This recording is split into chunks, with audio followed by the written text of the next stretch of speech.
Paz e graça, meus irmãos. Vamos abrir a nossa Bíblia, livro do Apocalipse, capítulo 21.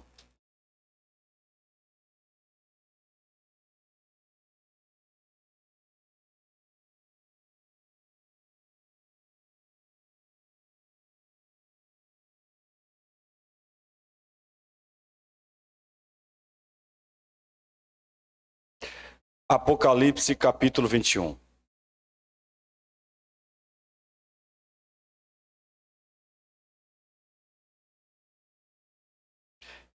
Amém? E vi um novo céu e uma nova terra, porque já o primeiro céu e a primeira terra passaram, e o mar já não existe. Eu, João, vi a santa cidade, a nova Jerusalém, que de Deus descia do céu, adereçada como uma esposa ataviada para o seu marido. E ouvi uma grande voz do céu que dizia: Eis aqui o tabernáculo de Deus com os homens, pois com eles habitará, e eles serão o seu povo, e o mesmo Deus estará com eles e será o seu Deus. Até aqui, irmãos. Pai, esta é a sua palavra. Ela será ministrada para a tua igreja, para o teu povo que aqui se encontra, meu Pai. Deus, por favor, fala mais uma vez com a tua igreja. Que o teu Espírito Santo venha nos ajudar a transmitir o que está escrito aqui. Por favor, Deus, mediante a exposição da sua palavra, que o Senhor possa brotar em nós temor a ti, temor ao teu nome. Por favor, Deus, faça isso no nosso meio, em nome de Cristo Jesus. Amém. Irmãos, para quem conhece um pouco da história da igreja, sabe que os cristãos modernos devem muito à Inglaterra. Foi na Inglaterra onde nós podemos ver o berço de grandes avivamentos do mundo. Inglaterra teve grandes teólogos e grandes pregadores. Dois deles, para vocês terem uma ideia, John Wesley e John Owen. Foram dois grandes homens, grandemente usados por Deus. Deus mudou aquela nação através desses dois homens. O evangelho chegou aqui ao Brasil através de um avivamento que aconteceu também na Inglaterra.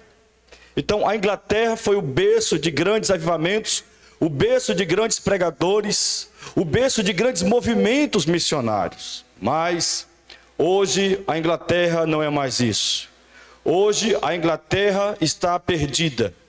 A Inglaterra que antes enviava missionários, hoje precisa de missionários. Igrejas que antes eram lotadas de milhares de pessoas, ouvindo a verdade, ouvindo o evangelho, essas igrejas se perderam e hoje são boates, são discotecas. A depravação tomou conta daquela nação. Um ex-ministro da Inglaterra, logo no início dessa decadência moral, ele disse o seguinte, eu estou falando de Winston Churchill. Vocês conhecem quem foi esse homem? Um grande estadista. Ele disse o seguinte, que a decadência moral da Inglaterra se dá pelo fato de que os pregadores da Inglaterra deixaram de pregar sobre o céu, deixaram de pregar sobre o inferno. E por isso a nação parou de temer a Deus e começaram então a uma degradação moral muito grande. E hoje nós estamos vendo o resultado. Igrejas se tornaram discotecas. O mundo também está assim hoje, não só a Inglaterra, o Brasil também está desse jeito. A degradação moral está tomando conta de tudo. Embora o Brasil, o nosso país, nós temos mais de 35% da população se diz evangélica. Existem cidades que têm mais igrejas do que bares. E algumas pessoas podem até olhar para isso e falar, que maravilha. Pode até ser uma maravilha.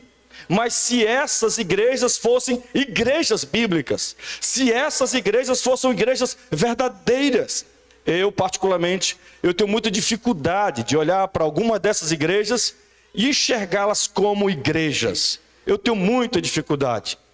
Se o Brasil tem esse número grandioso de evangélicos, isso deveria refletir na sociedade. E não é isso que nós estamos vendo, irmãos. Se o verdadeiro evangelho fosse pregado em todos os púlpitos dessas igrejas, com certeza nós estaríamos experimentando um grande avivamento na nossa nação. Mas, infelizmente, o Brasil nunca experimentou um avivamento. Houve alguns avivamentos locais, como lá no Pará, na cidade de Santarém, onde através do maior discipulador do Brasil, Abe Uber, eu tive com ele alguns anos atrás lá em Feira de Santana, ele com uma visão evangelística, discipuladora, Deus visitou Santarém e hoje praticamente quase toda a cidade é cristã. Dia de domingo lá a cidade inteira literalmente para, porque não há tempo suficiente para caber tantos evangélicos. Alguns deles fazem culto até mesmo na rua, porque não tem lugar para colocar essas pessoas. Então, em Santarém, ao que me parece, houve um avivamento lá. Mas, de modo geral, no Brasil, nunca houve um avivamento nacional. Embora igrejas são plantadas o tempo todo, todos os dias nascem várias denominações, todos os dias abre uma portinha em algum lugar, em alguma garagem, e alguém se titula pastor e começa a pregar alguma coisa lá. Embora isso exista, embora isso aconteça, o Brasil vive uma degradação moral. Por quê? Porque na maioria dessas igrejas não se falam mais sobre céu nem inferno, não condena mais pecado. Então, quando a igreja para de pregar essas verdades básicas, que faz com que essas pregações, esses temas, gerem em nós temor a Deus. Quando falta temor a Deus, sobra depravação. Quando falta temor a Deus, sobra pecado na vida do povo. O povo de hoje não teme mais a Deus. O povo de hoje, desculpa o termo, meus irmãos, mas eu não encontro outro, não tem mais vergonha na cara. As pessoas estão pecando, as pessoas estão desobedecendo a lei, estão desobedecendo a palavra de Deus, e muitas delas estão achando que são cristãos. E não são, meus irmãos. O verdadeiro cristão é aquele que teme ao Senhor, teme a sua lei, teme a palavra, não dá lugar ao pecado, não dá lugar a uma depravação moral. Para que possamos então resgatar alguns irmãos, para que possamos então resgatar o temor no coração de alguns de nós, temos que voltar a falar sobre o céu e falar também sobre o inferno. As pessoas, elas estão confortáveis demais, e o evangelho não deixa ninguém confortável. O evangelho nos põe de joelhos, com coração temeroso, porque o evangelho mostra para nós a realidade do céu, mas também mostra para nós a realidade do inferno. Se falássemos um pouco mais sobre isso, sobre céu e inferno, não haveria tanta depravação, não haveria. Nesse texto que nós acabamos de ler, irmãos, Apocalipse capítulo 21, no versículo 1, fala sobre o novo céu e uma nova terra. Um novo lugar para nós. Um novo lugar para a igreja habitar. Então, o tema de hoje será isso. O que é o novo céu e o que é a nova terra. Precisamos falar mais sobre esse assunto. Precisamos falar mais sobre o céu. Precisamos falar mais sobre a vida depois da morte. Precisamos falar mais sobre o inferno também. É por isso que as igrejas, de modo geral, irmãos, são poucas igrejas que escapam dessa estatística. São poucas igrejas. Essa degradação moral está acontecendo porque não se fala mais sobre esses assuntos. O povo não quer saber sobre céu. O povo não quer saber sobre o inferno. Não, eles querem saber algumas chaves para que eles possam ter vida bem-sucedida aqui nessa terra, E eu lamento, querido, aqui não tem chave para isso. Tem não. Aqui só tem chave para levar você para o céu e para a glória. E para você levar uma vida santa e reta, justa, perante o nosso Deus. A chave que nós pregamos é essa aqui. Porque acreditamos que ela é suficiente.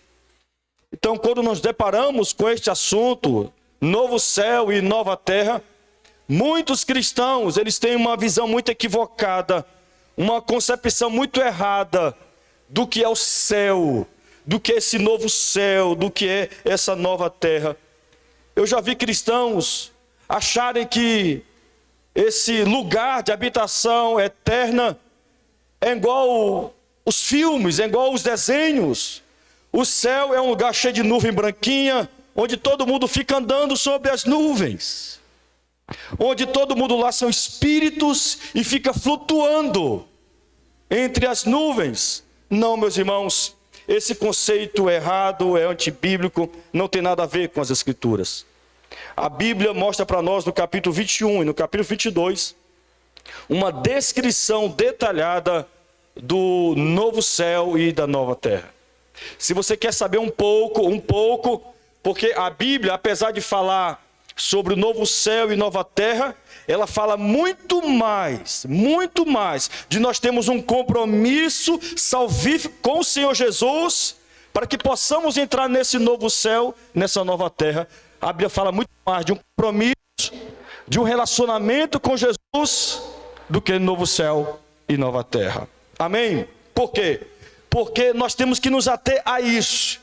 Para que eu possa habitar eternamente neste novo céu, nessa nova terra, eu tenho que ter aqui e agora um relacionamento pessoal e íntimo com aquele que veio para me salvar. Com aquele que garante a minha entrada nesse novo céu, nessa nova terra. Mas, se você quer saber um pouco sobre este lugar, é só você ler Apocalipse 21 e 22. Nós fizemos a leitura desses capítulos na semana passada. Hoje eu não quero ler todo ele, porque é muito grande.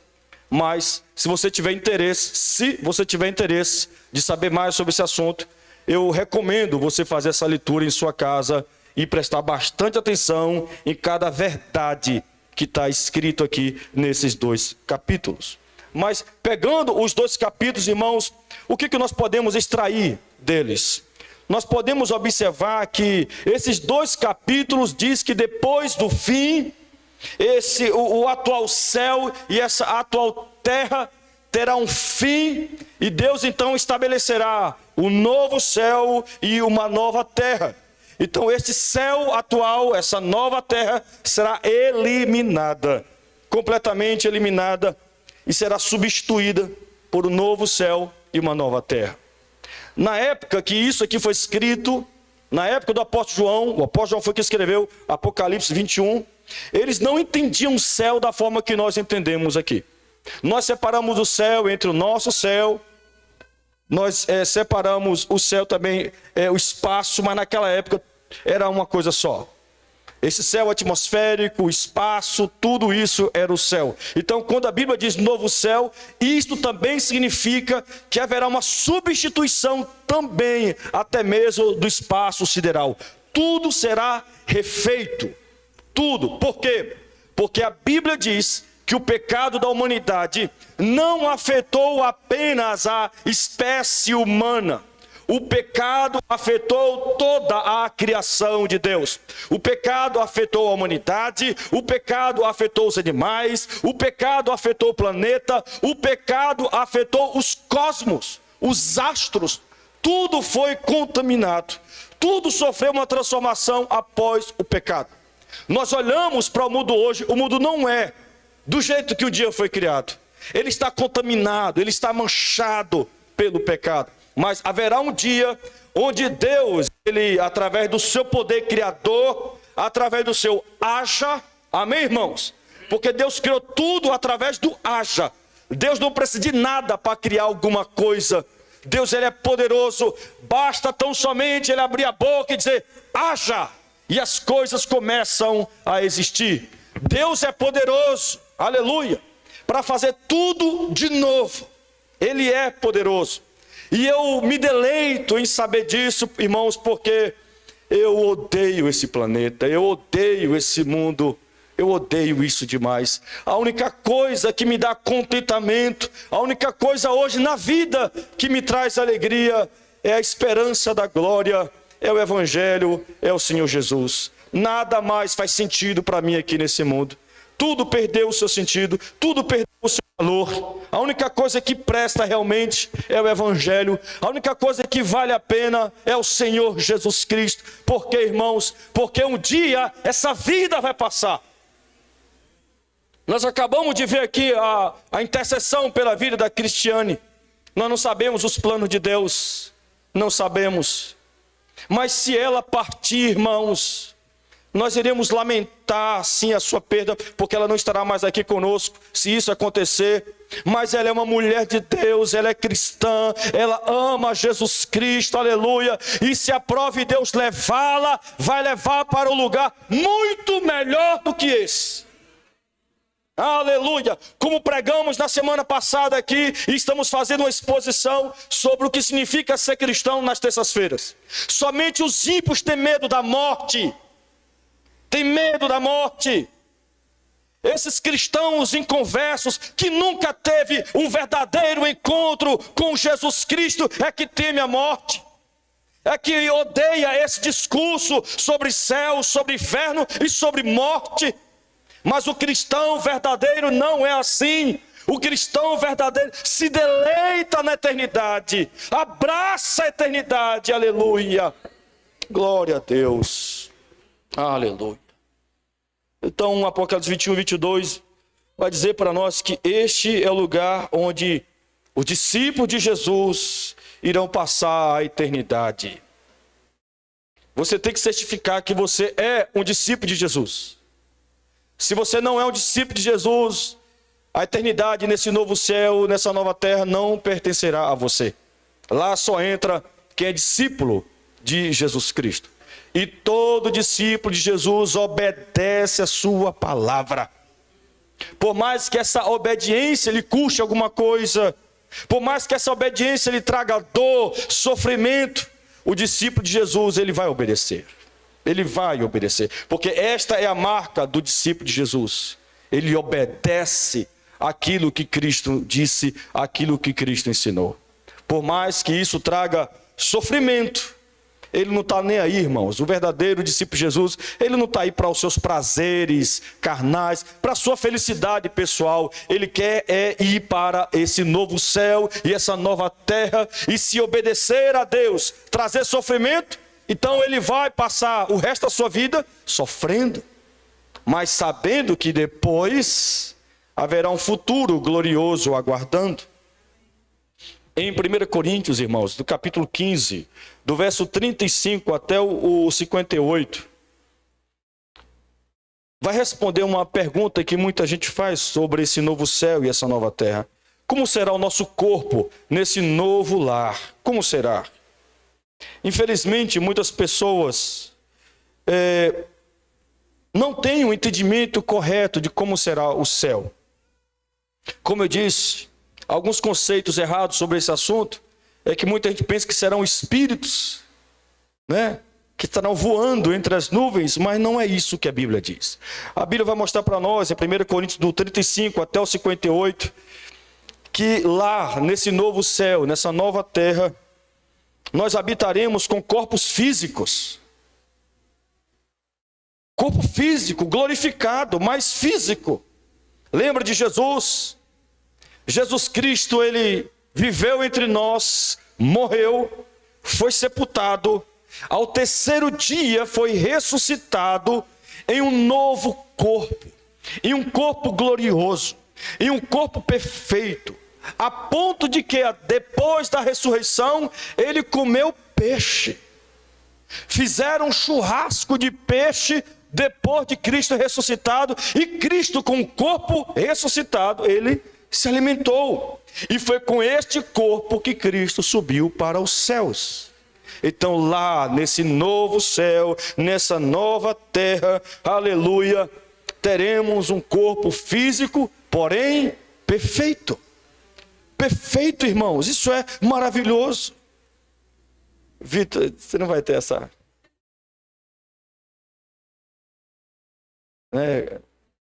Camilo, se preocupe lá, entendeu?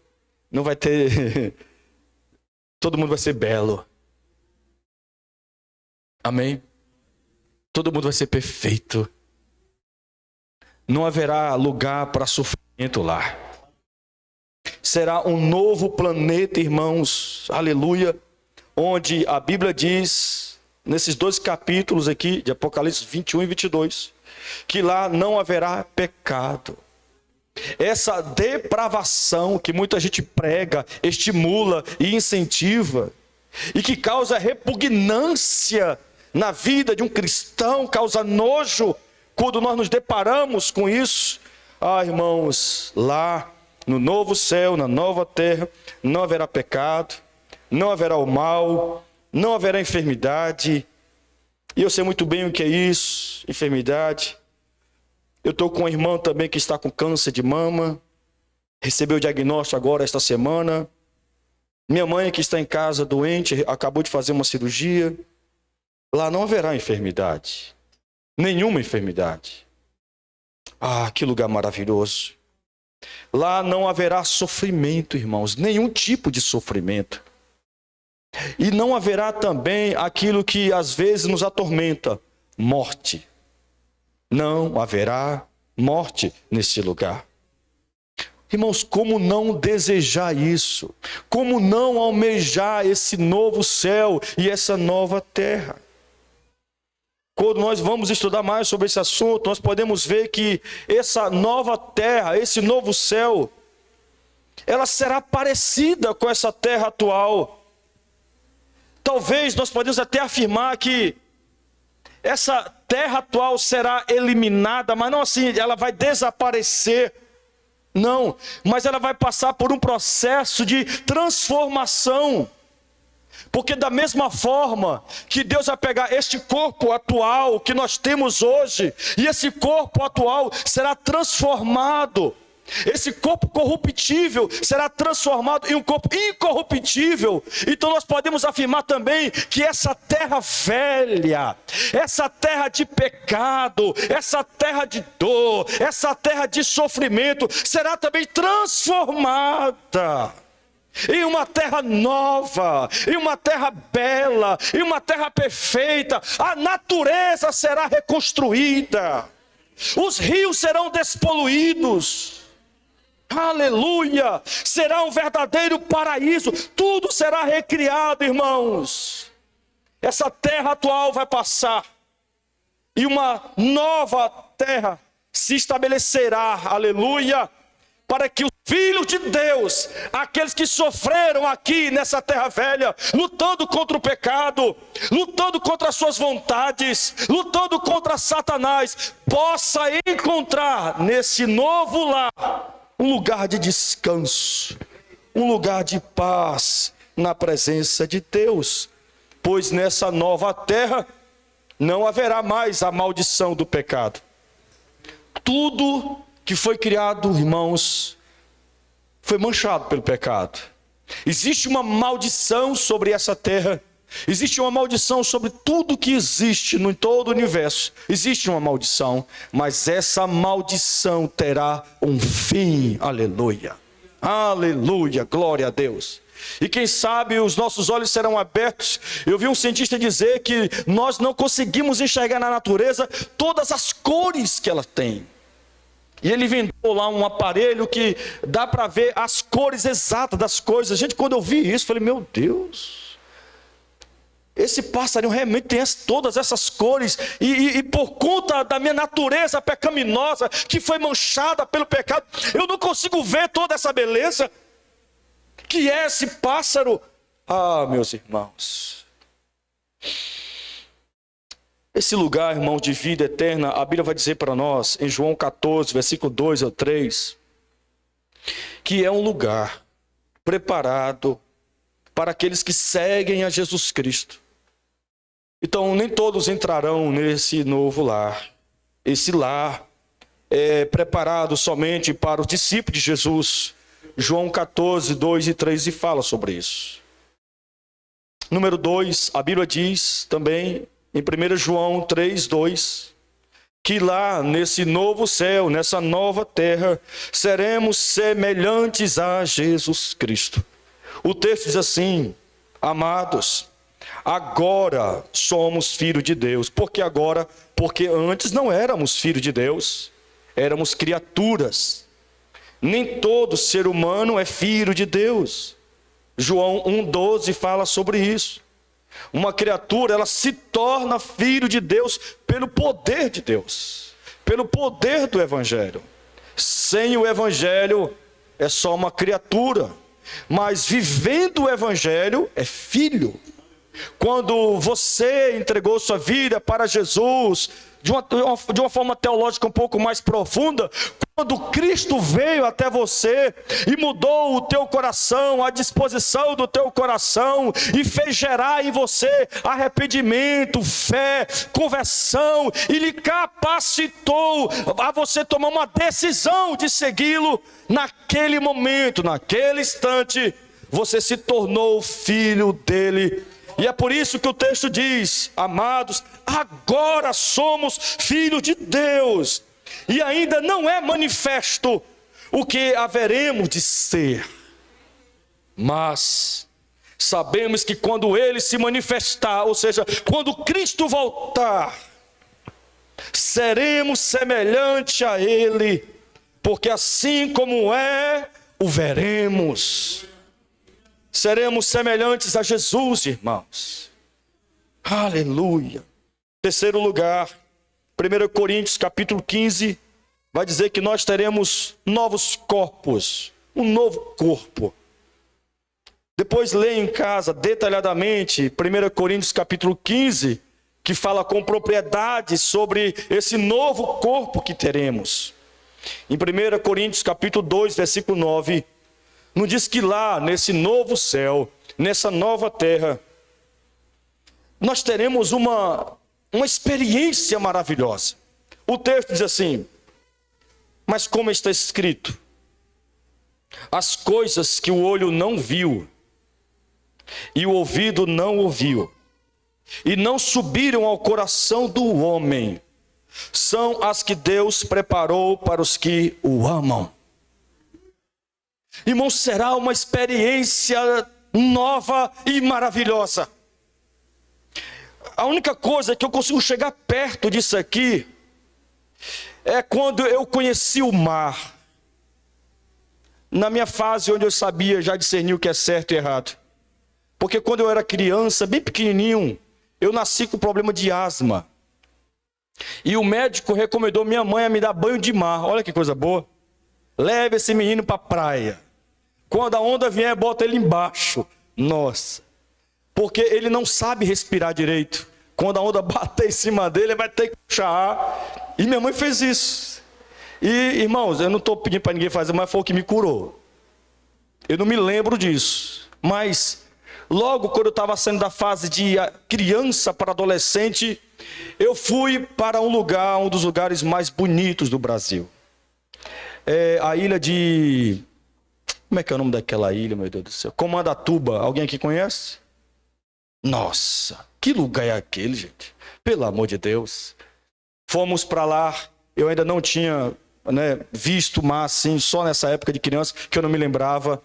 Quando eu pisei o pé na ilha, que eu olhei para lá e eu vi aquele oceano, aquela água azul. Jesus Cristo, irmãos, eu chorei. Uma emoção tomou conta de mim. Eu fiquei maravilhado com aquilo. Eu vi a glória de Deus no oceano. Mas a Bíblia diz, irmãos, que quando nós partimos daqui para um novo céu, para uma nova terra, o texto diz que as coisas que o olho não viu e o ouvido não ouviu e não subiram ao coração do homem, são as que Deus preparou para os que o amam.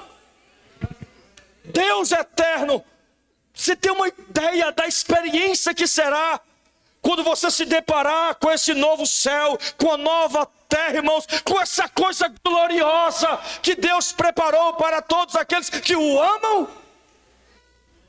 Ah, gente, como nós podemos trocar isso por causa de sexo?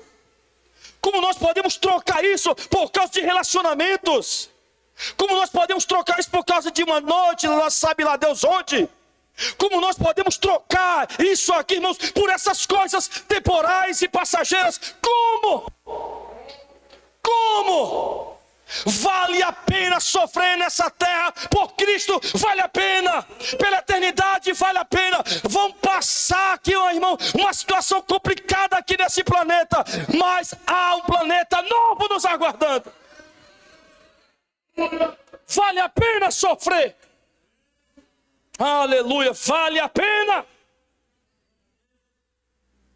Vale a pena, meus irmãos. Não troque o novo céu, a nova terra por essas coisinhas aqui dessa vida.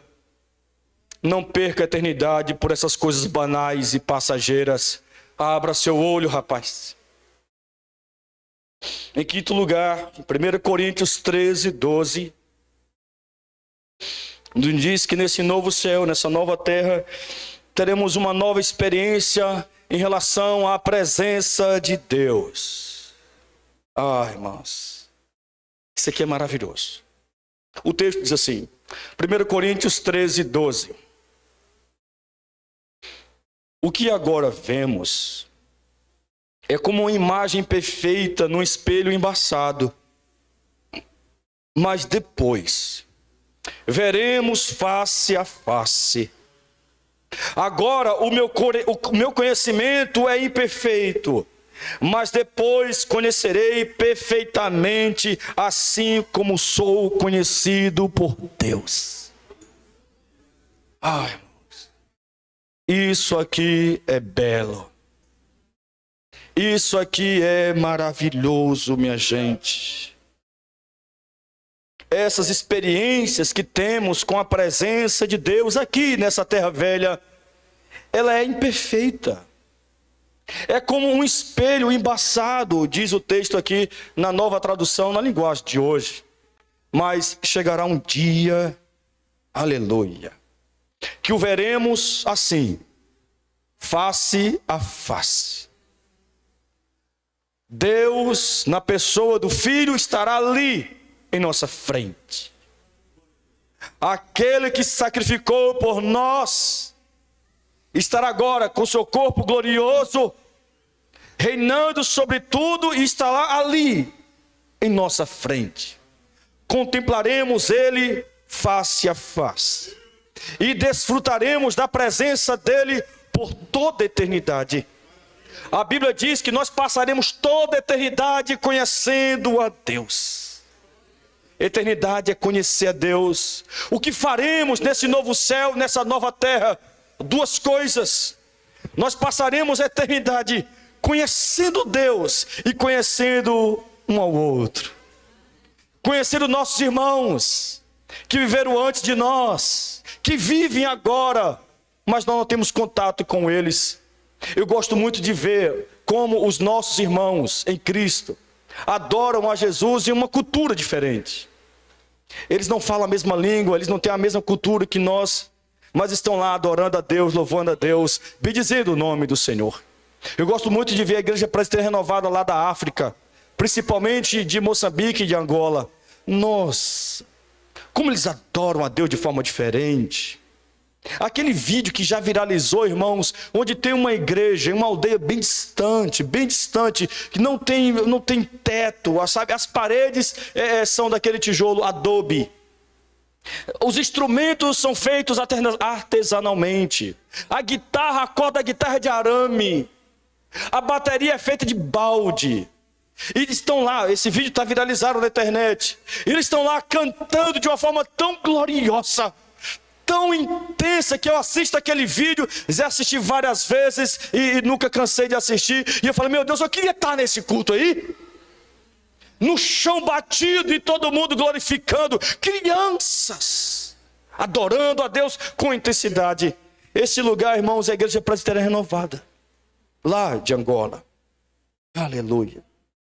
Passaríamos a eternidade conhecendo Deus e conhecendo os nossos irmãos que viveram em outras gerações. Aleluia. Louvado seja.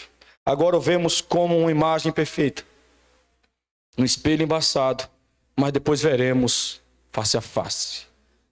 O Todo-Poderoso estará bem ali na nossa frente. Em sexto lugar, nós teremos novas emoções. Essas emoções humanas, muito contaminadas pelo pecado, serão substituídas por novas emoções. Apocalipse 21:4 diz assim: Deus limpará de seus olhos toda lágrima. Lá você não vai chorar. Lá você não vai derramar sequer uma gota de lágrima. Não haverá mais morte. Nessa nova terra, ninguém mais vai morrer. Não haverá mais pranto, nem clamor, nem dor, porque já as primeiras coisas são passadas. Aleluia. As primeiras coisas são passadas. Algumas pessoas perguntam se lá nós vamos reconhecer um ao outro. Sim, iremos. Iremos sim. O rei Davi, quando perdeu seu filho, disse: um dia eu o verei de novo. Aleluia. Aleluia.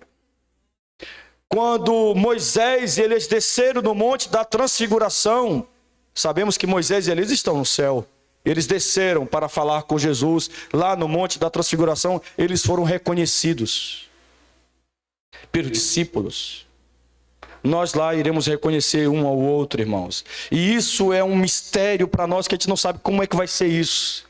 Haverá sim um reconhecimento. Nos lembraremos sim da terra, mas não com pesar, não com tristeza, por conta dessas novas emoções que teremos nesse novo céu, nessa nova terra.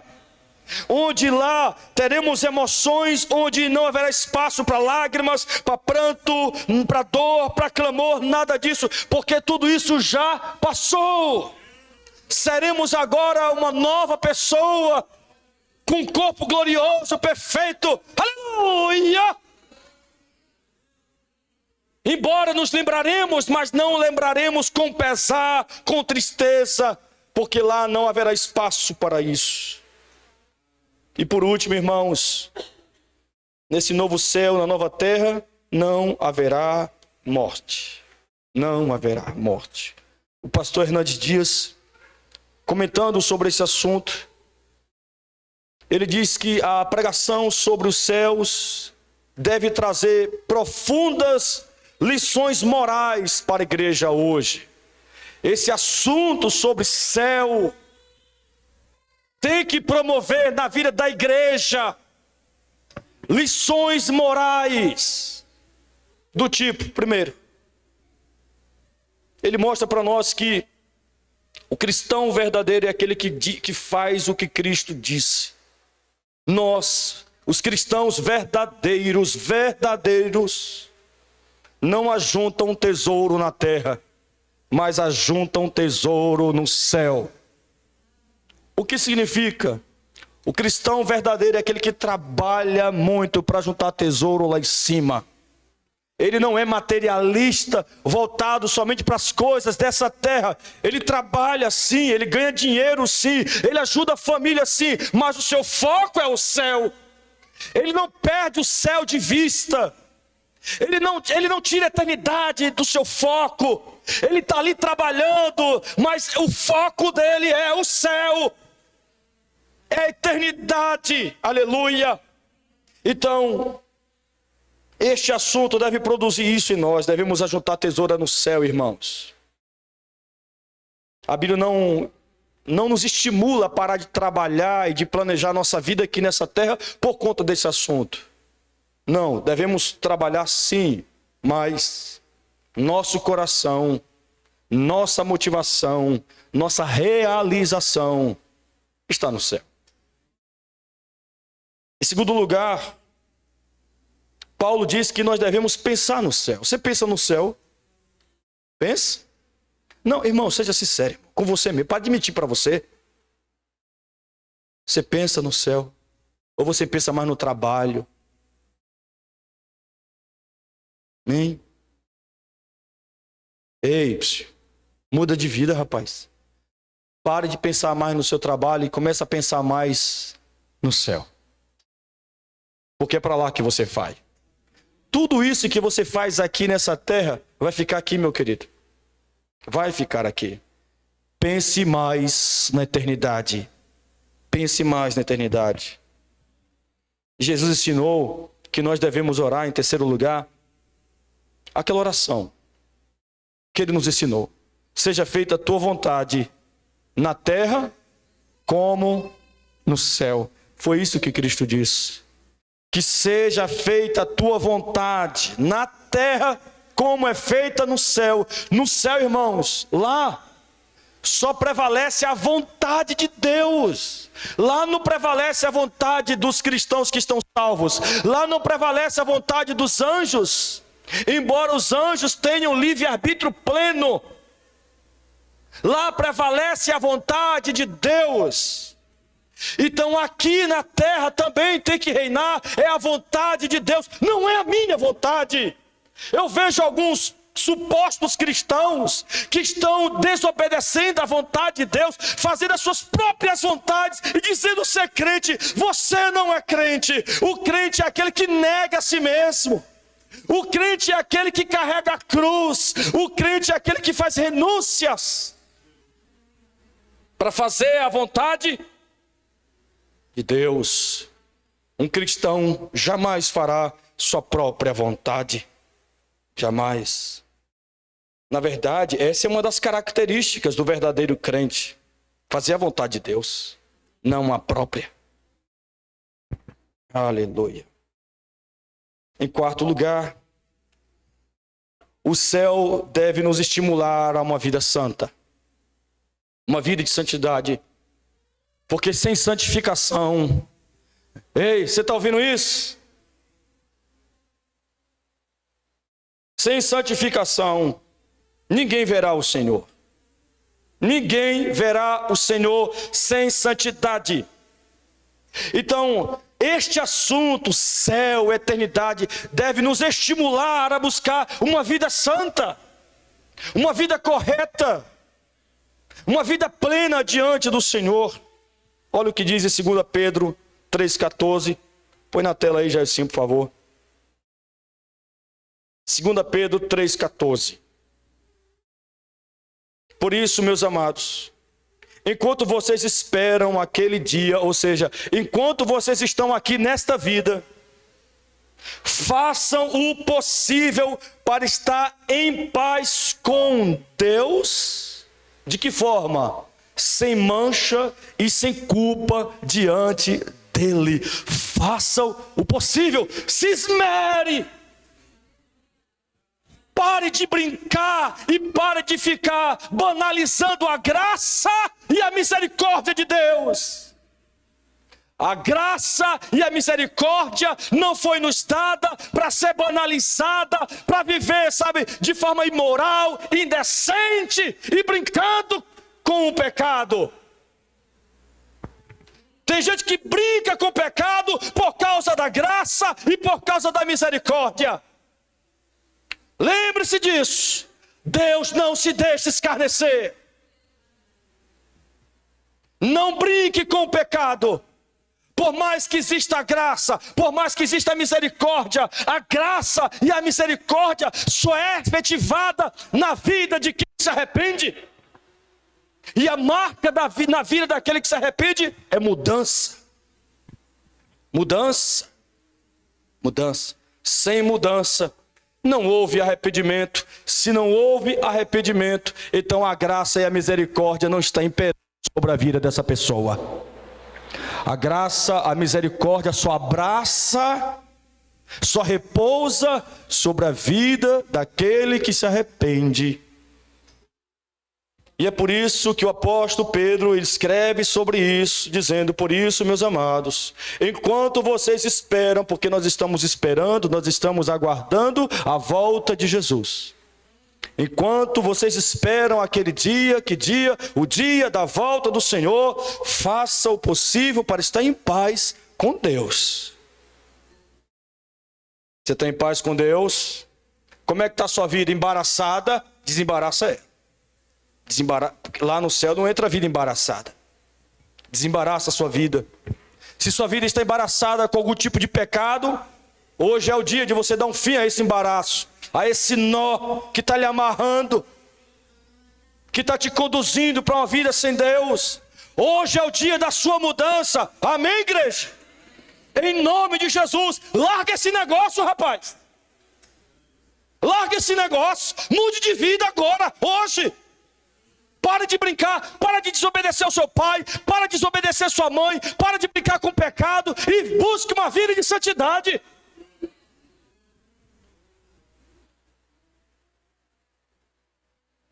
Faça o possível para estar em paz com Deus, sem mancha, sem culpa diante dele. Então, o céu deve nos estimular a uma vida de santidade. Em quinto lugar, o céu nos ajuda a enfrentarmos o sofrimento, irmãos. Amém? Porque eu não estou querendo aqui ficar com autocomiseração, mas eu sofro pra caramba, velho. Moço, que vida é essa? Isso não passa nunca não, é? Passa. Passa. Vai passar. Vai passar. E eu sei que tem gente aqui que sofre mais do que eu. Muito mais. Ei, olha só, para você que sofre, há uma boa notícia no Evangelho. Existe uma vida futura, gloriosa, te esperando. Aleluia, aleluia. É isso que diz Romanos 8:18. Romanos 8:18. Romanos 8:18 diz assim: eu penso que o que sofremos durante a nossa vida não pode ser comparado, aleluia, de modo nenhum, com a glória que nos será revelada no futuro. Aleluia, glória a Deus, aleluia. Eu estou de olho nesse dia aqui, irmãos. Eu estou focado nisso aqui, ó. Minha vida está canalizada para este momento. Eu sei que a qualquer hora, a qualquer momento, eu vou viver isso aqui, ó. Você crê nisso também, minha gente? Amém? Amém? Então dá um glória aí, por favor. Dá um sinal de vida.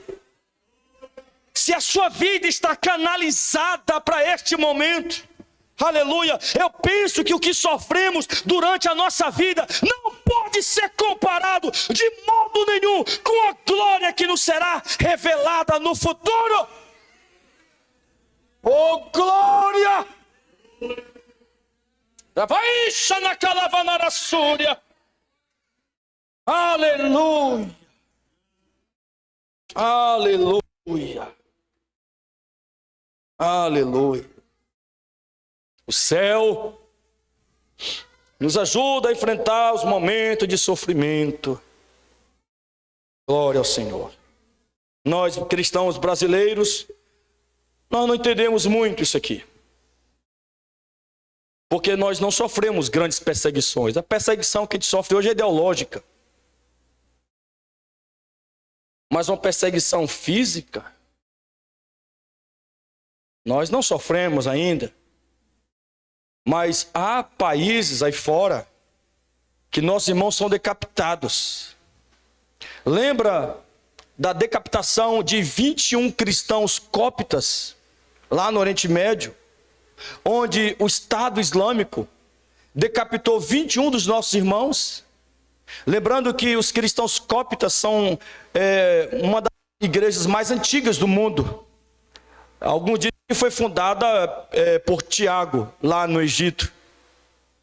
São pessoas piedosas.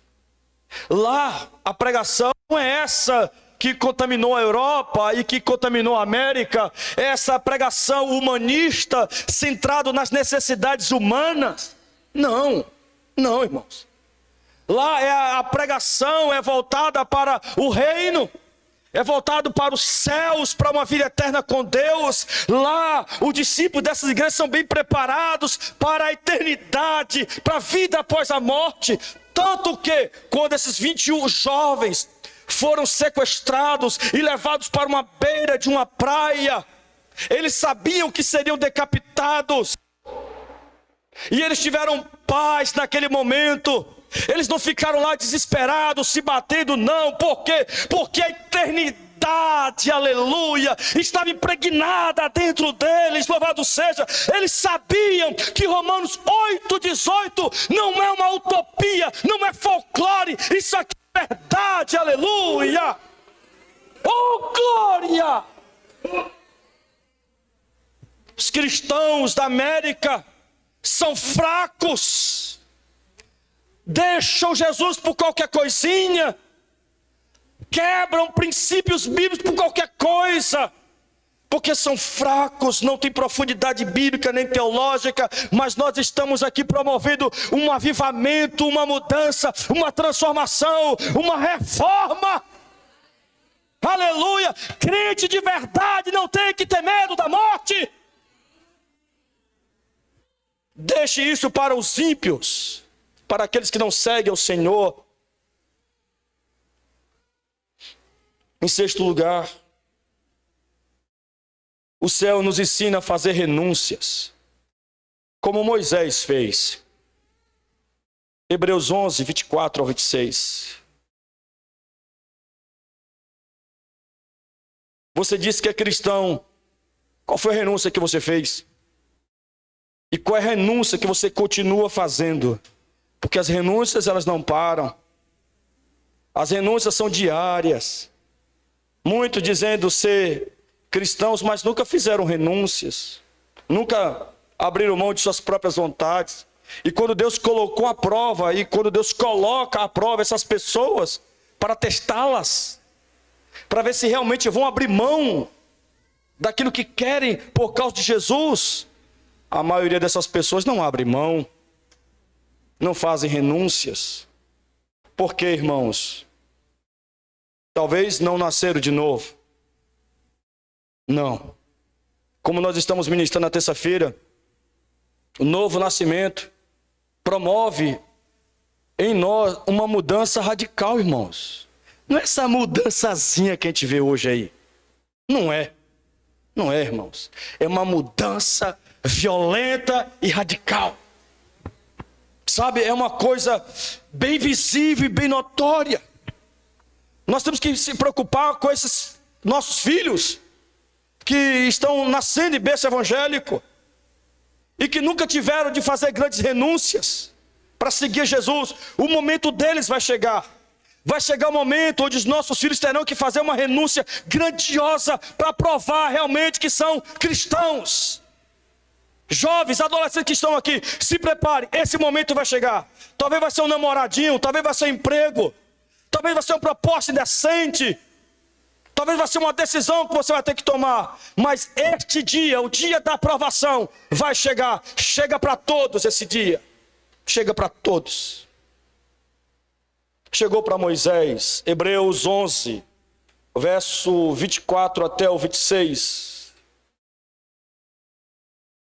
Vamos ver a renúncia que esse grande homem teve de fazer.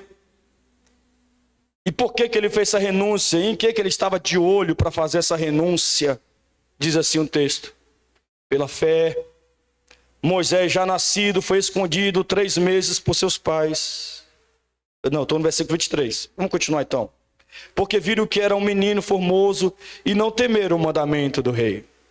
Pela fé, Moisés, sendo já grande, recusou ser chamado filho da filha de Faraó. Gente, isso aqui é tremendo, isso aqui. Naquela época, o Egito dominava o mundo inteiro, era o império do mundo. Recusar ser chamado filho da filha de Faraó é recusar ser príncipe do Egito. É abrir mão de riquezas, é abrir mão de privilégios, de confortos, de segurança financeira. E tem crente hoje que quebra princípios bíblicos por causa de segurança financeira. Quebra princípios bíblicos por causa de felicidade temporal. Ah, irmãos, pela fé Moisés, sendo já grande, recusou ser chamado filho da filha de Faraó, escolhendo, olha só, foi ele que escolheu isso, escolhendo antes ser maltratado com o povo de Deus, do que por um pouco de tempo ter o gozo do pecado. Eu prefiro recusar ser príncipe, eu prefiro recusar o palácio, eu prefiro ser um candidato ao trono do Egito, eu prefiro e eu escolho ser maltratado com o povo de Deus do que ficar vivendo no pecado. Eu prefiro sofrer do que viver no pecado, eu prefiro. É isso que Moisés está dizendo, eu prefiro sofrer do que desobedecer ao meu Deus. Eu prefiro sofrer do que quebrar a sua lei. Eu prefiro sofrer do que viver errando, desobedecendo. Eu prefiro sofrer. Está aqui Vitor, já era para estar casado. Não está por quê? Vocês acham que ele não está por quê? Candidata tem um monte, irmão. Ele não quebra princípio. Não quebra. Eu só caso com mulher de Deus, sabe? E tem algumas irmãs aqui também que já eram para estar casadas. Já, irmão. Tá ficando pra titia, mas não quebra princípio, aleluia. Tá ficando pra titia, mas não desobedece à lei, aleluia. Tá sofrendo muito, mas não desobedece. Não abre mão. Por quê? Porque, irmãos, minha gente, eu falo isso com muito amor no meu coração por vocês, por favor. Sofrer com Deus é melhor do que viver no gozo do pecado. É bem melhor. Aleluia. E aí no versículo 26, eu já estou quase encerrando, vai mostrar para nós qual era a motivação no coração de Moisés. Porque Moisés recusou isso. Ele estava de olho em quê? O versículo 26 diz: tendo por maiores riquezas, o quê? Porquanto considerou o próprio de Cristo por maiores riquezas do que os tesouros do Egito. Por quê? Porque contemplava galardão. Que galardão é esse, irmão? O cara era um dos homens mais ricos do planeta. Moisés era um dos homens mais ricos do mundo naquela época. Ele tinha à sua disposição os tesouros do Egito. Ele abriu mão de tudo isso porque ele contemplava o galardão. Que galardão é esse? É galardão na eternidade. É galardão no céu. É galardão com Jesus Cristo. Aleluia! Moisés, olhando para os céus, ele fez uma grande renúncia. Uma grande renúncia. Porque ele contemplava o galardão. Aleluia. Ele estava de olho naquilo que era muito maior do que todas as riquezas que o mundo poderia dar para ele. Ele estava de olho no novo céu e na nova terra. E por último, para encerrar, aleluia. Filipenses 1, 21 ao 23.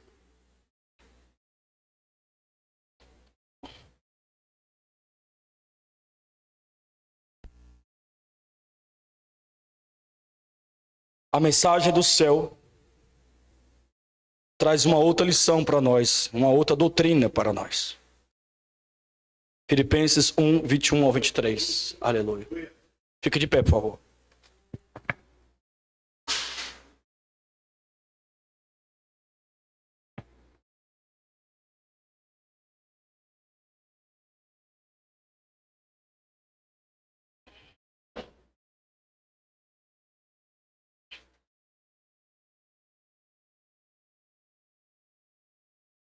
O céu nos livra do medo da morte. O texto diz, Filipenses 1, 21 até o 23. Porquanto, para mim, o viver é Cristo, e o morrer é lucro. Entretanto, Se o viver na carne traz fruto para o meu trabalho, já não sei o que de escolher. Ora, de um e outro lado estou constrangido, tendo o desejo de partir e estar com Cristo. O que é? O que é? O que é o que, irmãos? Não consegue ler não, né? Consegue sim. O que é? Incomparavelmente melhor. Amém.